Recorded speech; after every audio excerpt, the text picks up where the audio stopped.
న్యాయం చేయాలి తన్మయ్ గారికి న్యాయం చేయాలి దళిత అమ్మాయిలకి న్యాయం చేయాలి దళిత గిరిజనులకు down the bloody NDA government down the bloody NDA government down the bloody NDA government ఖండించాలి దళితులపై అత్యాచారం దాడులను ఖండించాలి దళిత గిరిజనులపై అత్యాచారాలను ఖండించాలి దళిత గిరిజనులపై అత్యాచారాలను ఖండించాలి దళిత గిరిజనుల దాడులను We want justice. We want justice. We want justice. We want justice. శిక్షించాలి నిందితుల తక్షణమే శిక్షించాలి నిందితుల తక్షణమే శిక్షించాలి దళిత గిరిజనులపై దాడులు చేసిన వారిని వెంటనే జై భీమ్. మరి గత సంవత్సరం పాలనలో ఈ రాష్ట్రంలో దళితులు గిరిజన మహిళల మీద హత్యలు అత్యాచారాలు, చివరికి 3 సంవత్సరాల బాలిక మీద కూడా హత్య చేయడం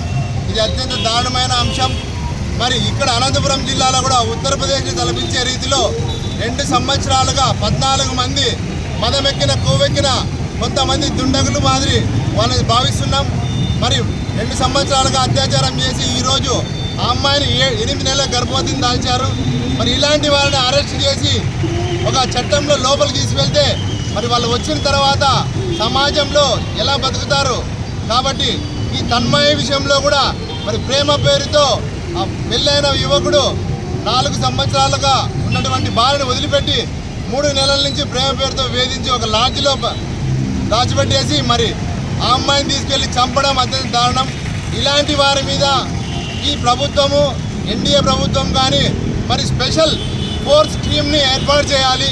ఎందుకు మేము అట్లా అడుగుతున్నామంటే ఈ దేశంలో ఎవరైతే ప్రశ్నిస్తారో వాళ్ళ మీద కగార్ ఆపరేషన్ కావచ్చు, గ్రహించను కావచ్చు, మరి నక్సలైట్లు ఇలా వాటిని చంపుతున్నప్పుడు అదేవిధంగా ఎందుకు పోలీస్ టీంని మీరు సపరేట్గా ఏర్పాటు చేసి ఇలాంటి నిందితులను బహిరంగంగా ఎన్కౌంటర్ చేస్తే తప్ప ఈ సమస్యలకు పరిష్కారం లభించదు. కాబట్టి విద్యార్థి ప్రజా సంఘాలు, దళిత సంఘాలు అందరూ కూడా ఇది ప్రధాన డిమాండ్గా ముందుకు తీసుకెళ్తాం.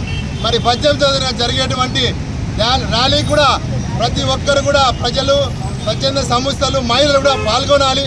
మరి దళితుల మీద దాడి జరిగితే ఇది కేవలం దళితులకు సంబంధించిన అంశం కాదు, ఖచ్చితంగా బాధ్యతగా అన్ని సంఘాలు కావచ్చు, మరి మహిళలు కావచ్చు రావాల్సిందిగా కోరుకుంటున్నాం. జై భీమ్, జై భారత్.